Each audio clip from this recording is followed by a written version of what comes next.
Sing me a song of a lass that is gone. Hello and welcome back to the channel. If you're new here, my name is Kaylee and today's video is another video in the Go Tell the Bees That I Am Gone playlist series. Now, if you haven't been watching this series and this is the first video that you've stumbled across, please be warned that these videos in this playlist series do contain spoilers for the book written by Diana Gabaldon, the amazing book that we're loving, called Go Tell the Bees That I Am Gone.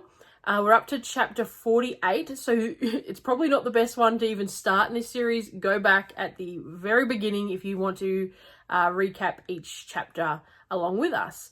Now, I just want to also put in, I've had a few comments saying that people have just started to find my videos about this book, but they thought I was actually going to read the book to you guys. That's never going to happen. I respect Diana Gabaldon's work enough where, okay, yeah, we can talk about it and we'll recap it, but I most certainly wouldn't take away her audiobook sales or, you know, anything like that. Like, I highly recommend getting the book and reading it yourself or audiobook listening to it when you have a chance. These videos are just for people that love to talk about it and love to recap it and go through it, you know, things like that. So please don't ever think that I'm going to just read page for page of a book, because I just couldn't do that to Diana Gabaldon. She is too talented and I am too thankful for this book series to do anything like that. So just an FYI for everyone, like, you know, just putting that out there. So as I said, we're starting off with chapter 48 today, and it was titled A Face in the Water. Jamie has just received a letter from Mr. Cleveland, who is in a neighbouring sort of town over the mountain, I think they described it in the book.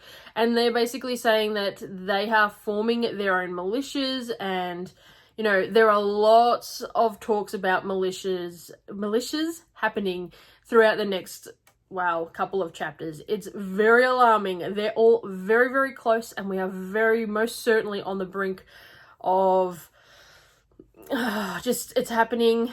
And I know I wished for it for so long, but now that it's actually happening, I'm like, oh, I just didn't realize it would happen on the ridge, basically, which is alarming to me. So all the militias are starting to gather and starting to have very big opinions about going and attacking the loyalists. And in this letter, he does very decisively say he wants Jamie and his militia to join forces with them, and they're going to go and attack the loyalists that they know are in between sort of all their current militias that they have going on. Oh, they're all on the ridge, people. Come on, no fighting on the ridge, please. Claire and Roger then have a conversation about how the ridge itself is most certainly much safer when Jamie, or at the very least, Roger, is physically at the ridge.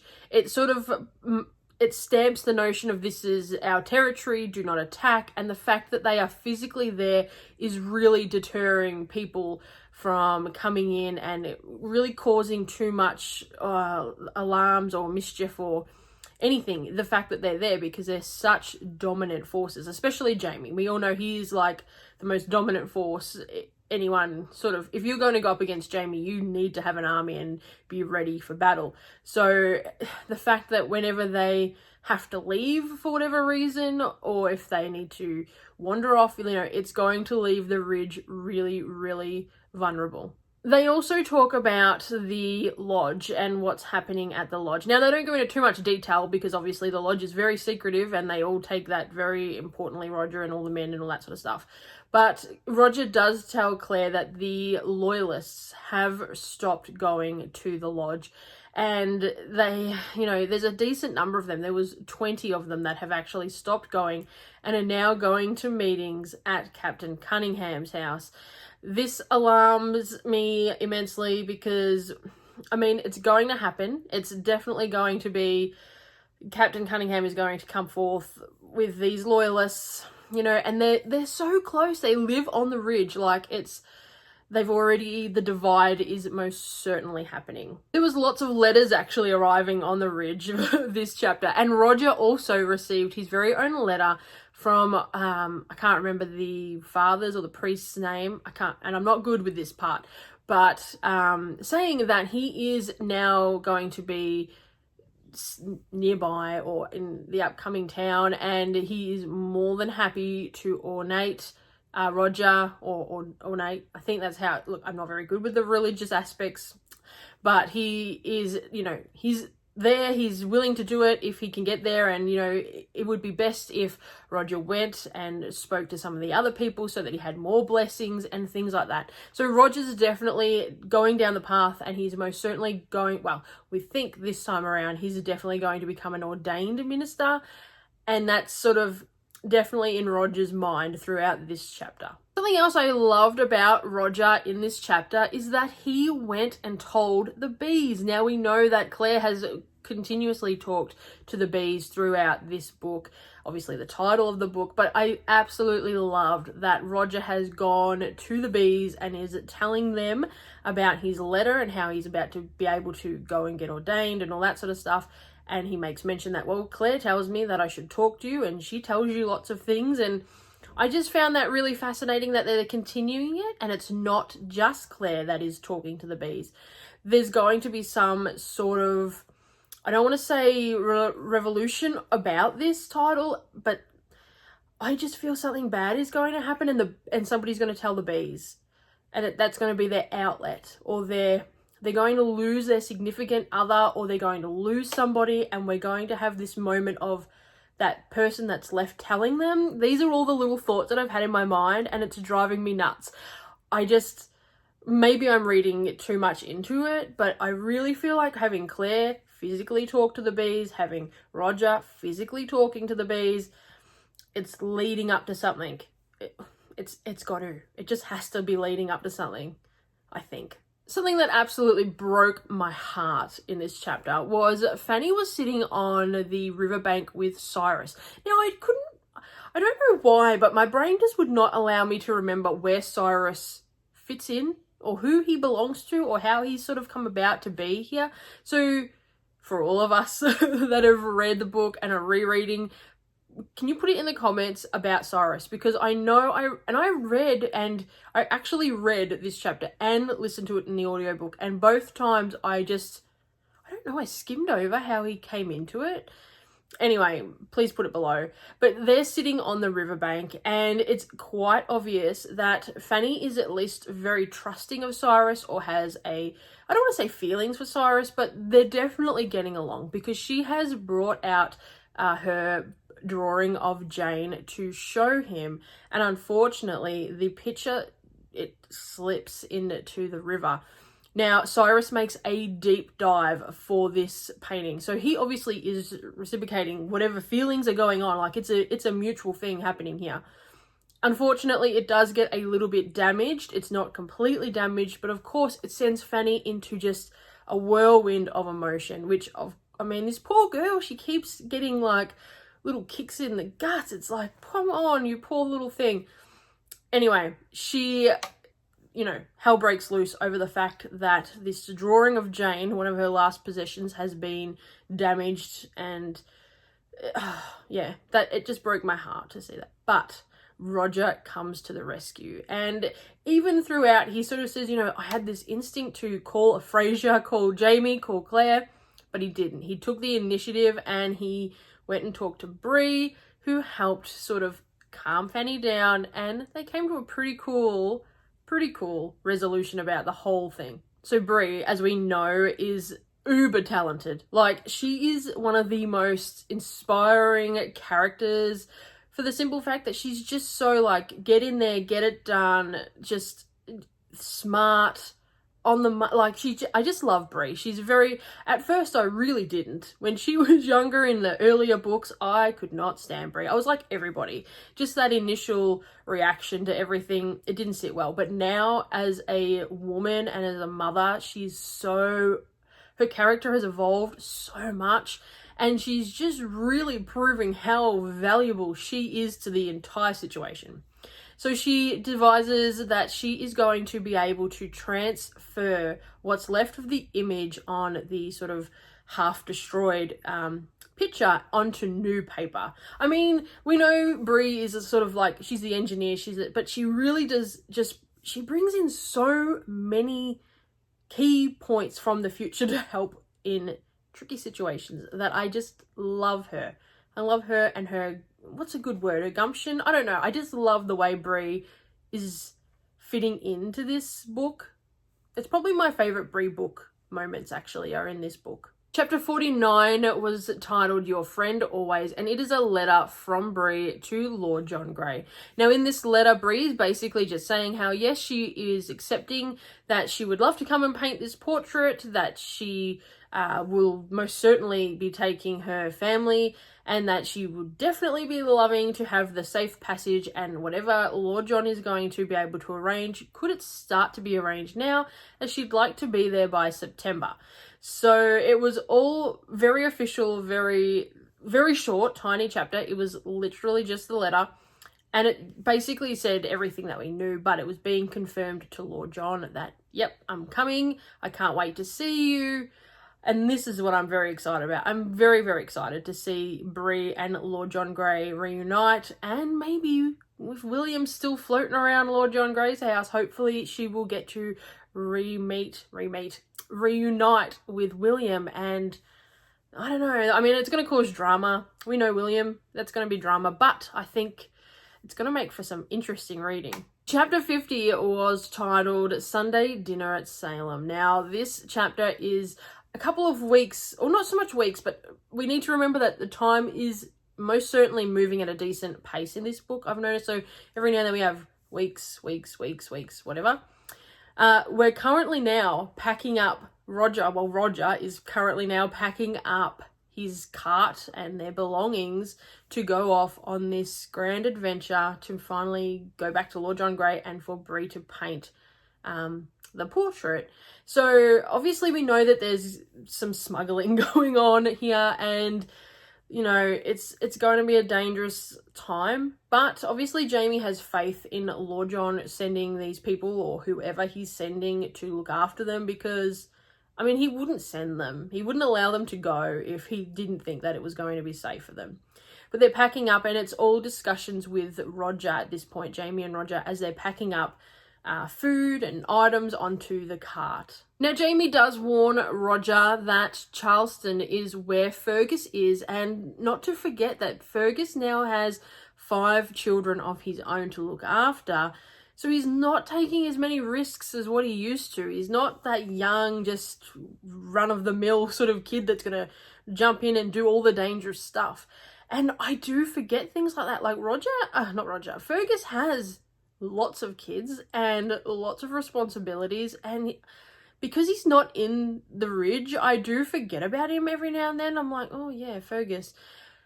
Basically though, he is going to set up the plan to get the guns from Roger, and to Roger. It's just so confusing because like I said, Fergus, he's got the plan, and the plan was not spelled out in this chapter. Jamie makes it very clear that he actually doesn't know what Fergus's plan is, and for Roger to just be on the ball and ready to go and ready to help, or ready to have a cover story. It's going to be a very interesting journey, I think, for Roger and Brie. It's definitely going to be time consuming in chapters, at least, I think. Something else that Jamie does talk with Roger about is Francis Marion, also known as the Swamp Fox in the future.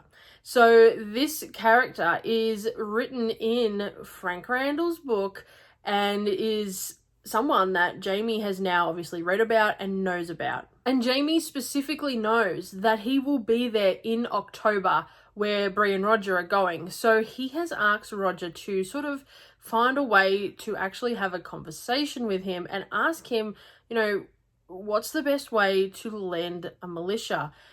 Remembering that Jamie, you know, he needs to sort of stay at the Ridge, but he also needs to lend out the militia sometimes. It's like he's trying to learn what to do, or not learn, but trying to have a plan of attack for, I think, the future that's coming up. Like I said, I'm not good at all the war stuff. I'm not good at the religion or the war, which is probably not the best way to be for this book. But yeah, he wants to learn how to lend out his militia. So I mean, Roger's got a fairly decent job on his hand to befriend this man, to become, like, acquainted enough that he's going to actually tell him how to lend out a militia, Roger certainly has his work cut out for him. But another key point I really found interesting in this chapter was that Jamie very specifically asks Roger if he trusts Frank Randall. Now, obviously Roger knows that Jamie has read Frank's book, and he explains to Jamie, well, yes, if any battle details were written in this book, I do believe that they are 100% accurate, because at the time of printing in the future, if he was putting misinformation in this book, people would have called him out on it. They would have, people would change it. He would know that they go through an entire, obviously an operation to be scripted and fact-checked and things like that. So things that are in the book are pretty much going to be true.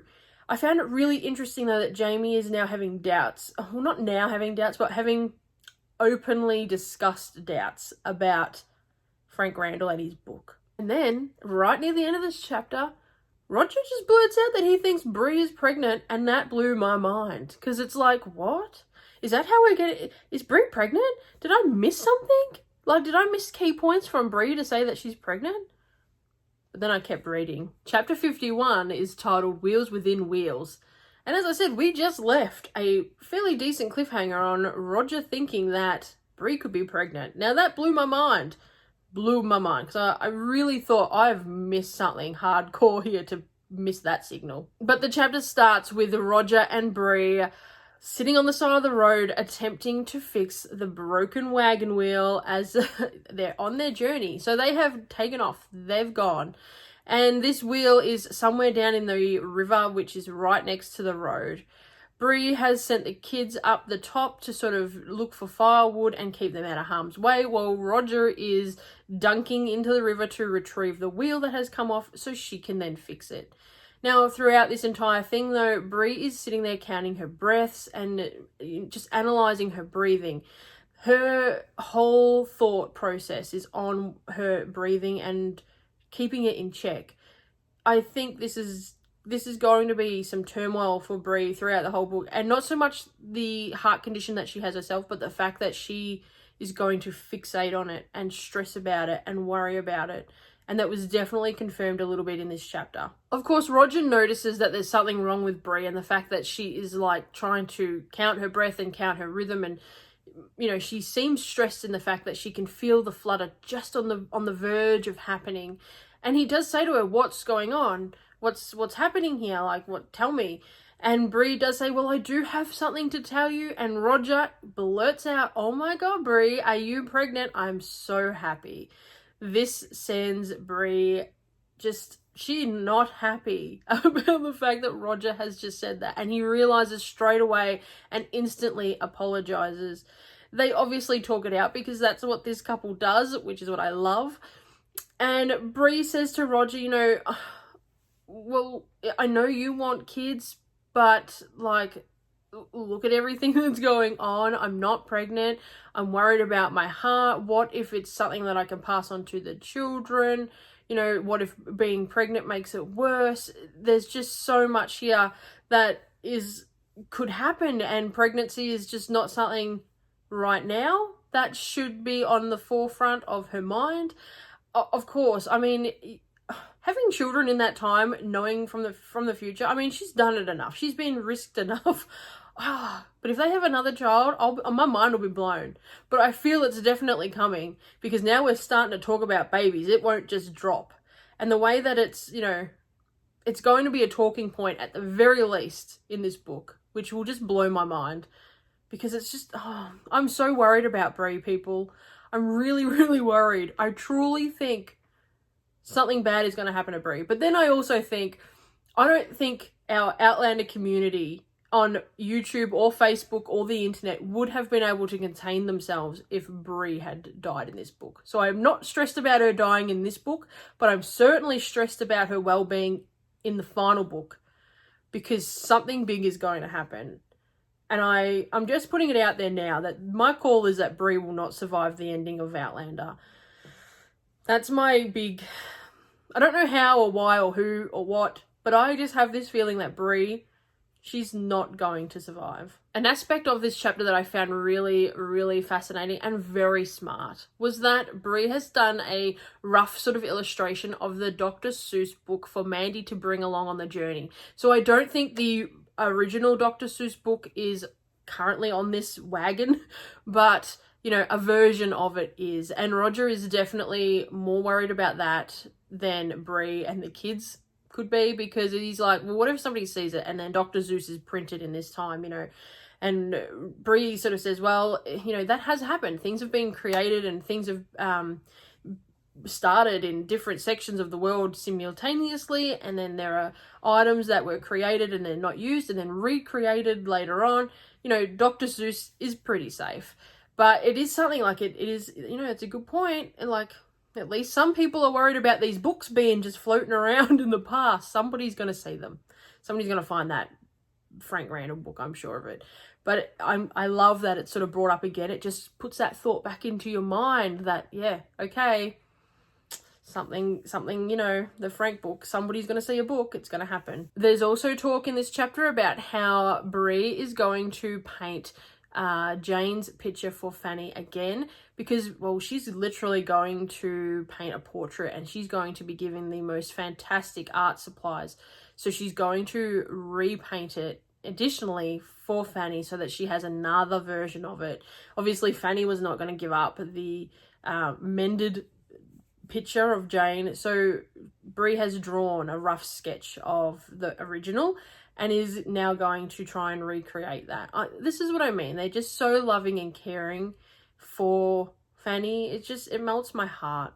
It's then discussed by Roger that, well, if Lord John Grey obviously knows where Jane is buried because he organised it, does Brie think it's a good idea that he goes and says a prayer at her grave, and then he's able to tell Fanny that, you know, he went and seen Jane and he went and said a prayer and, you know, show his respects. And I really loved that Brie also added in, well, if she went as well, she could draw a sketch and give it to Fanny and just show her what is there and, you know, where her sister's final resting place is. I thought that was so lovely. I am getting a little bit, I don't want to say over the Jane and Fanny situation and this, how it keeps coming up in storylines, but it is dragging out a little bit for me now, slowly starting to. Please don't come at me. I know it would be absolutely heartbreaking and I mean, it could go forever. But I mean, there's not much more they're going to be able to do from that point. So, like, she's had drama with her painting and now, you know, they're going to see Jane's final resting place. I don't think there's much more that can really happen in regards to this storyline. But then again, Diana is magnificent at bringing things back into it that just you think are done and they're just not. So, I don't know. What do you think? Will there be more sort of Jane and Fanny heartache to come?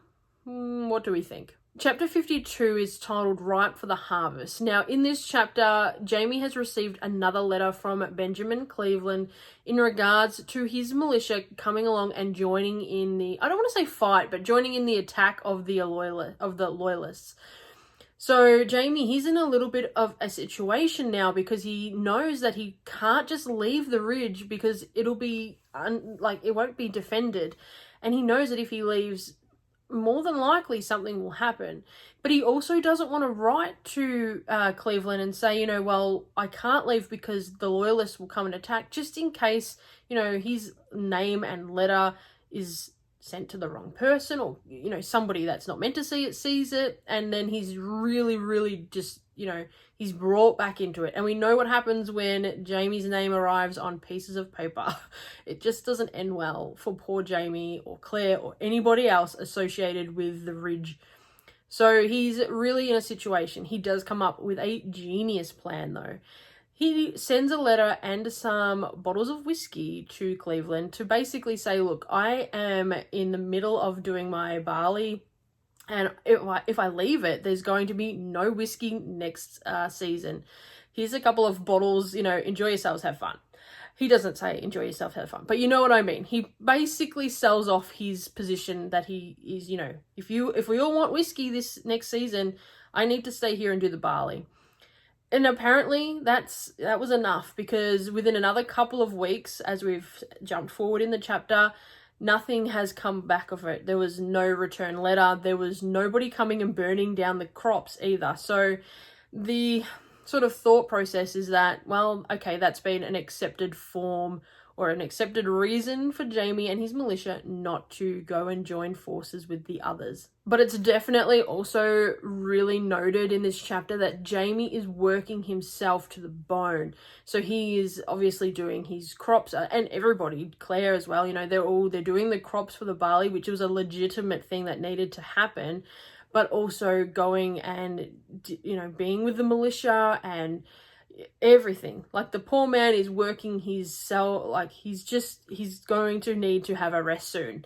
Like, Jamie, you're getting old. You can't just keep pushing yourself like this day in and day out. And it was really just sort of, it was well written in, but the underlining statement was Jamie is working very, very hard. And that concerns me a little bit too, because it's like, what happens if you just become exhausted and then the world starts falling apart? But we know Jamie, he's kind of a superhero. So, but I just, yeah, it was very much pointed out that he's working himself to the bone. So that's all the chapters I have covered for today's video. I really hope you're enjoying this series, and if you have, please click that subscribe button. It really helps the channel grow. I have decided, again, I keep swapping my mind on this series because it is taking a long time, but I had some people comment and send me private inboxes that said to me, Kaylee, why are you worried about rushing this series? And they are 100% right. We have waited such a long time for this book. And even though I want to be able to discuss the entire book, because I know that the ending is a cliffhanger and I want to get to that point and I want to know it, but I don't know why I have this need to rush through this book. I love talking with you guys every video in the comment section about what the chapters that we've just gone through and what we've read, but I don't want to do them injustice by trying to rush through them and have 10 videos out a week and we'll be finished this book by March 6th. Which is what I was trying to do, so then we were rolling into season 6 as a separate thing. I don't want to ruin the chapters, and I don't want to ruin the experience of having these videos done for the comment section for me to talk to you guys with them. So, look, we're still doing 5-6 chapters a video, so, you know, we're still going to pump through this book, but it's definitely going to be more one book video a week, and I'm going to start resuming the additional Outlander content as well, because there are also people that aren't book readers that are telling me, Kaylee, we want Outlander videos as well that's TV related, or, you know, earlier books, because they haven't read this book yet and they're not following the book series. Anyway, it's a long-winded thought process that I've had for this book, and I have changed my mind 50 times in regards to this series, but this is sort of where this is the one that this decision has made me the happiest so far, so we're going to revert to that. I'm more than likely going to have chapter review videos, so this series, up every single Tuesday until we're finished. One video a week. Mondays will also be additional Outlander videos, so we can talk about the TV series, we can talk about anything that I sort of, you know, create a video for in regards to Outlander, but it will also start to include the TV series. So if you have anything that you would like to see a video about, please drop it down below, because I would certainly love some fresh ideas and to know what you actually want to see here on the channel. So, yeah. It's been a long-winded video, and I'm very sorry for that, but I hope you are enjoying this series, and I will see you very shortly for another one. Have a great day, and I will see you in the next video. Bye. Sing me a song of a lass that is gone.